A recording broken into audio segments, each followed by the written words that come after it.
How is it going, everyone? It's been a few days since you've heard from me on this driving show. This is actually our 4th episode going into it now. I am headed out to the gym, so let me ask you to start things off. Have you worked out today? Have you exercised? Have you burnt some calories? Got your heart beating, racing? All these things can be super easy, super fun to do. You don't even have to go to the gym. I like going to a gym, and I need to if I want to swim, so that's kind of my main motivation.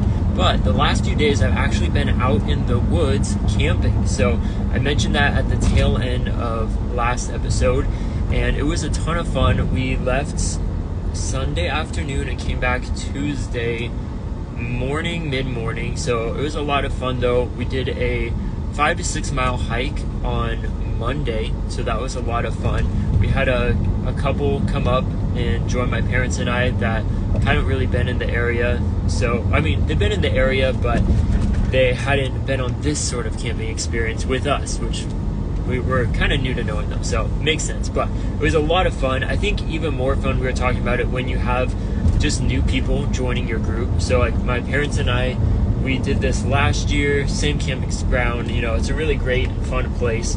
But anytime you add in more people, it is really fun to see like, oh, new conversation, new memories to make, and just an overall great time. I think some of the highlights were we went to this place called Garden of Eden, which is, it's quite a hike to get there and kind of like hidden somewhat, even though it's very popular for the locals and kind of as like a touristy spot.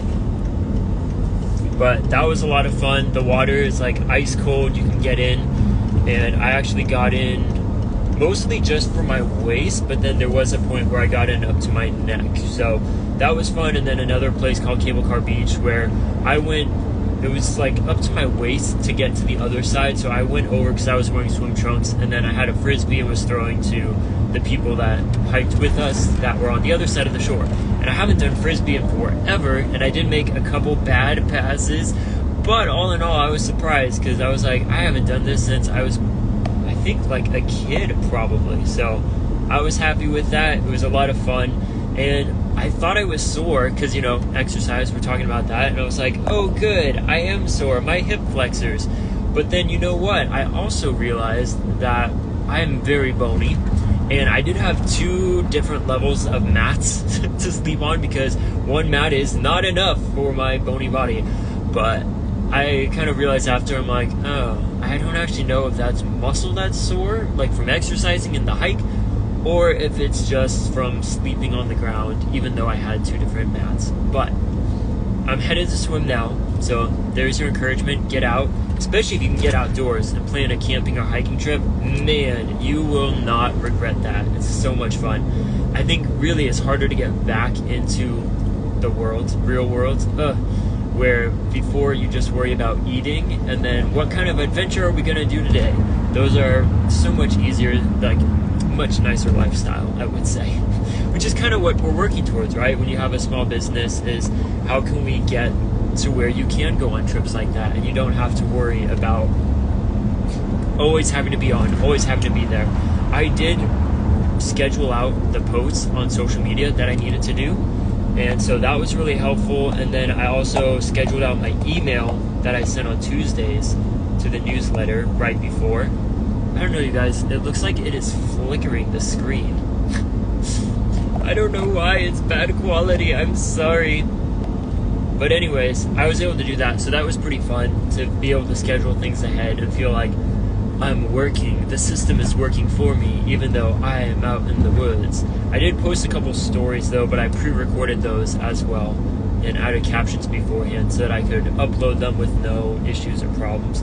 So if you do have to take a trip, I would 100% suggest you go and do that. But today is Wednesday, and we have our featured business owner that came out on the podcast today. It is with business owner Courtney and her business Heart Happy Laugh Yoga. That's right, Laugh Yoga. Have you heard of that? If not, like I had not when she applied, and I looked into it. It is so cool, and you will hear all about it in this episode, so you definitely need to give it a listen because it will have you laughing. We both laughed throughout the whole thing, but Courtney's got such a great and infectious laugh, which is good if you're going to be leading laugh yoga, to get people going, get them laughing, get them comfortable. But a really great story, tons of great encouragement, as well as we talk about the benefits of having both laugh yoga but also just laughter in your life, and how, they always say laughter is the best medicine. Well, guess what? There is a lot of science to back up the positive benefits that you get when you are laughing. And so it's just a really great episode. I listened while I was out walking the dog, and it definitely puts a smile on your face.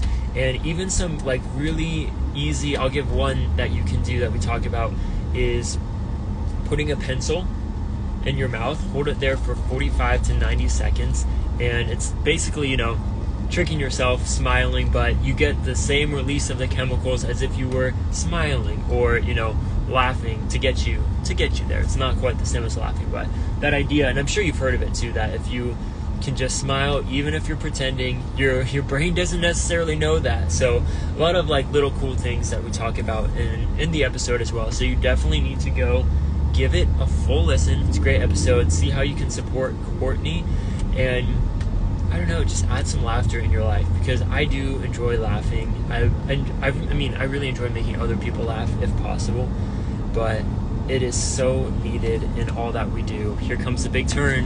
What does that mean? We've got about a minute, so we're at the gym. But all to say, go check it out. Today, I actually created a pretty big checklist of things to do, and I'm almost done with them. But one of the bigger ones is to work on Beehive, which is that new emailing platform I have mentioned. And I left that kind of generic because it's going to take me a long time. So it's good that I added somewhat easier, actionable items to get done, because I'm like, this is going to take me probably the whole afternoon to get it sorted out. But I do want to be sending my newsletter to the small business community through Beehive this week. That comes out on Friday. And then I also want to be able to send it next Tuesday to my regular email list. So, man, there's so much that I need to get set up and learning, but I'm pretty confident. I'm feeling good that I'll know how to both set it up and be confident with using it, even though there are a lot of small things I need to get in place and in order for that. But the other big thing I need to do is finish scheduling out the podcast episodes. That they're already done, they're completed. All I need to do is download them from Jesse, who edited them. We have a folder on Google Drive where he uploads them, and I need to download them and then re-upload them into Spotify for podcasters, which is how we stream. It's the podcasting platform we use. Used to be called Anchor, but they got bought out. Sad, so sad. I dislike so much when these companies just sell out to these bigger corporations that take over, destroy them.